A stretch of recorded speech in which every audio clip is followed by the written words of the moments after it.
आज संकष्टी चतुर्थी है भाद्रपद माह की। हम सभी बहनों का व्रत है। भगवान शिव, माता रानी, श्री गणेश जी महाराज हम पर अपना आशीर्वाद बनाए रखे, ऐसी कामना है। कोई भी व्रत हो बिना कथा श्रवण के पूर्ण नहीं माना जाता। ऐसे में आज इस वीडियो में गणेश जी महाराज के व्रत की 2 कहानियाँ सुनेंगे।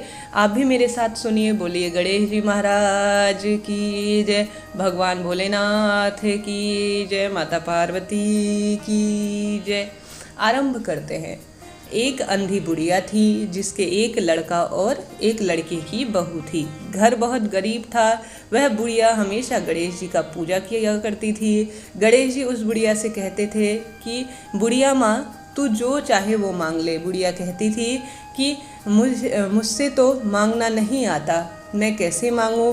तब गणेश जी कहते थे कि अपने बेटा बहू से पूछकर मांग ले। तब बुढ़िया ने बेटा से पूछा कि गणेश जी कहते हैं कि तू कुछ अपने लिए मांग ले। बेटा ने कहा धन मांग ले। बहू से पूछा तो बहू ने कहा नाती मांग लो।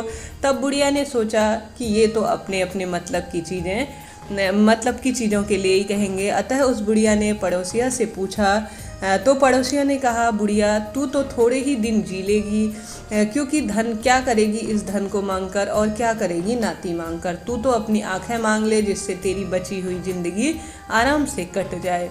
उस बुढ़िया ने पड़ोसियों की भी ना मानी और घर में जाकर सोचा कि जिसने बेटा बहू राजी हुए वह गणेश जी महाराज से मांग लूँ।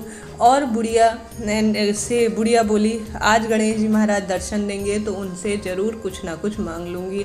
तो गणेश जी महाराज प्रकट हुए तो बोले बुढ़िया जो चाहे तो मांग ले। बुढ़िया बोली यदि आप मुझसे प्रसन्न हैं तो मुझे 9 करोड़ की माया दे दो, निरोगी काया दे दो, अमर सुहाग दे दो, आँखों की रोशनी दे दो, नाती दे दो, पोते दे दो, और सब परिवार को सुख दे दो, और अंत में मुझे मोक्ष दे दो।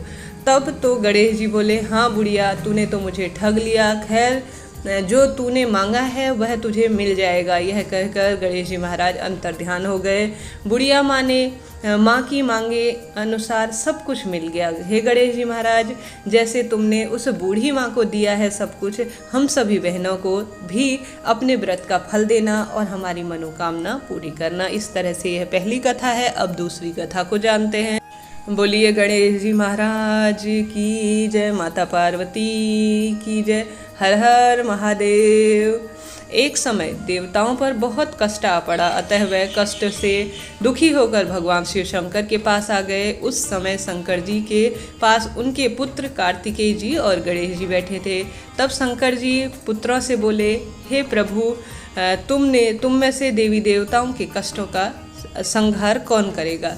तब कार्तिकेय जी कहने लगे मैं देवताओं का सेनापति हूँ, इसलिए मैं इनके कष्ट को तुरंत दूर कर दूंगा। अतः आप मुझसे सबसे बड़ा देवता घोषित कर दीजिएगा।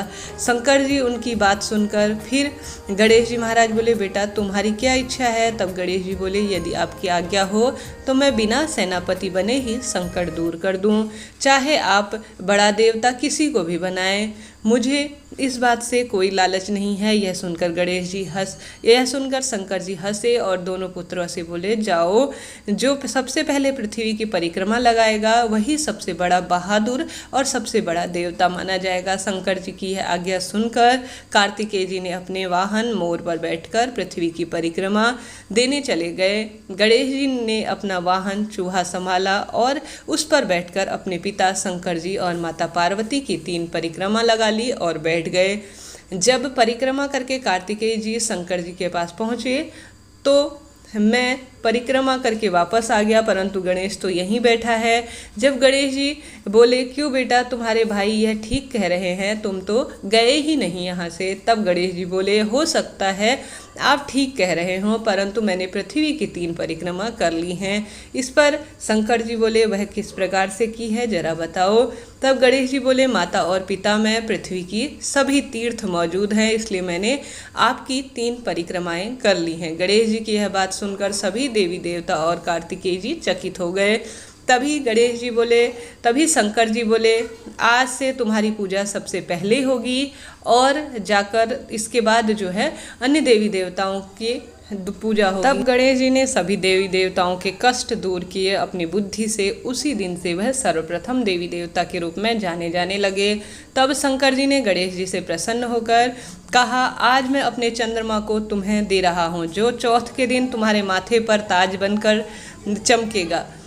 जो इस दिन तुम्हारी पूजा करेगा और चंद्रमा को अर्घ्य देगा, उसे धन, संपदा, सुख, समृद्धि, पुत्र आदि की सभी वस्तुएं प्राप्त होंगी और उसके सारे दुख जो है मैं स्वयं दूर करूंगा। इस तरह से संकट चौथ व्रत किया जाता है और इस व्रत को करने से सभी मनोकामनाएं पूर्ण होती हैं। सबसे पहले गणेश जी महाराज पूजन करने के बाद शाम के समय में आवश्यक रूप से चंद्रदेव का दर्शन करके विधि विधान से पूजा करें। हर हर महादेव, जय शिव शंभू।